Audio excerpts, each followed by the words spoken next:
दोस्तों, आज हम रीजनिंग के कुछ महत्वपूर्ण प्रश्नों को हल करेंगे।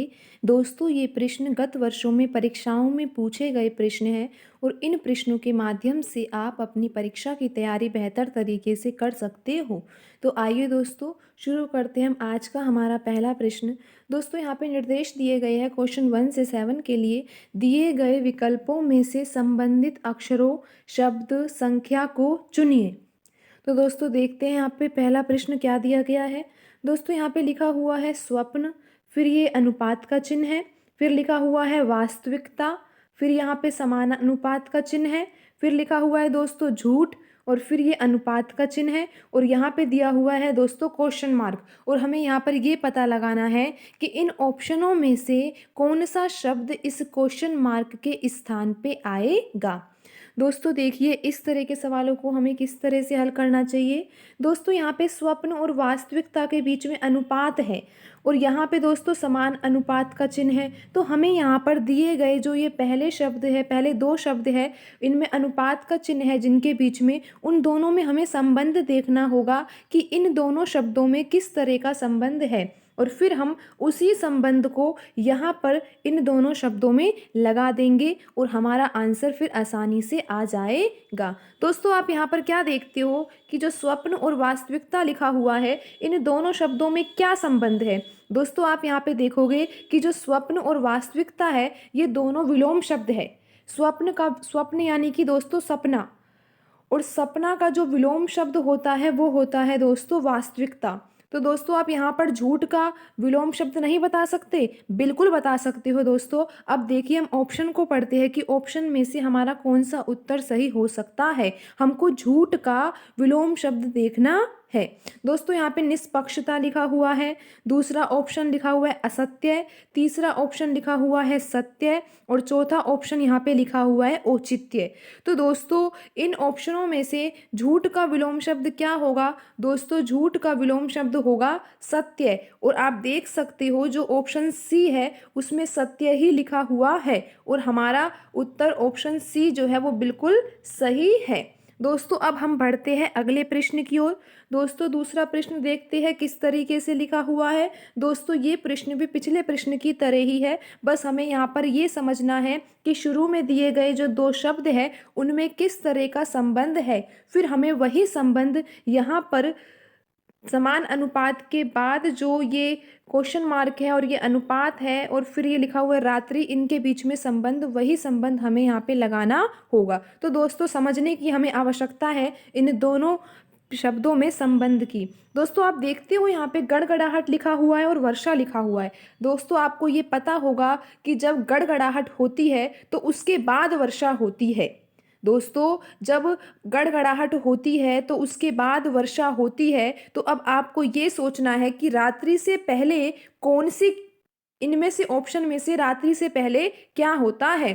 तो दोस्तों आप यहाँ पे ऑप्शनों को देखिए। जब आप ऑप्शनों को देखते हो तो आपको यहाँ पे पता चलता है कि यहाँ पर दिए गए ऑप्शन है, ऑप्शन ए दिन लिखा हुआ है, ऑप्शन बी लिखा हुआ है गोधूली, और ऑप्शन सी लिखा हुआ है अंधेरा, और ऑप्शन डी लिखा हुआ है शाम। तो दोस्तों आपको यहाँ पे पता होगा कि रात्रि से पहले क्या होता है। रात्रि से पहले दोस्तों गोधूली होती है। तो यहाँ पर जो ऑप्शन बी है वो बिल्कुल सही उत्तर है। अब हम बढ़ते हैं दोस्तों अगले प्रश्न की ओर।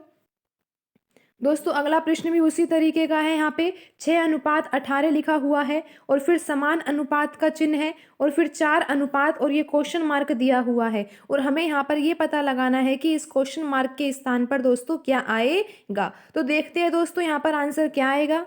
दोस्तों आप यहाँ पर जैसे ही इन दोनों संख्याओं को देखोगे 6 और 18 को, तो आप ये सोचोगे कि 6 से 18 किस तरीके से आ सकता है, और आपने ये सोचा होगा दोस्तों कि 6 में जब हम 3 का गुणा करें तो 18 आ सकता है।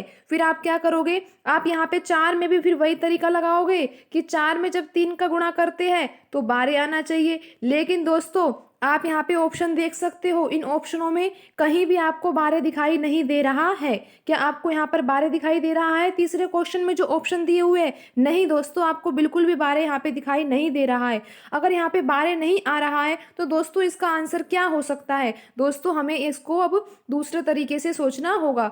रीजनिंग में यही होता है दोस्तों, हमें यहाँ पर कई तरीके लगाने पड़ते हैं और फिर उनमें से ही एक किसी न किसी एक तरीके से हमारा उत्तर सही होता है। दोस्तों आप यहाँ पर क्या देखते हो कि आपने यहाँ पर 6 में गुणा 3 का किया है तो 18 आ रहा था, लेकिन 4 में जब हम 3 का गुणा कर रहे हैं 12 तो आता है, लेकिन दोस्तों 12 ऑप्शन में नहीं है, तो 12 हमारा आंसर भी सही नहीं है। तो दोस्तों इस सवाल को हम कैसे करेंगे? दोस्तों हम यहाँ पे दूसरा तरीका सोचेंगे। दोस्तों हम यहाँ पर ये तरीका भी सोच सकते हैं कि यहाँ पर जो 6 लिखा हुआ है दोस्तों, यहाँ पर लिखा हुआ है 6:18।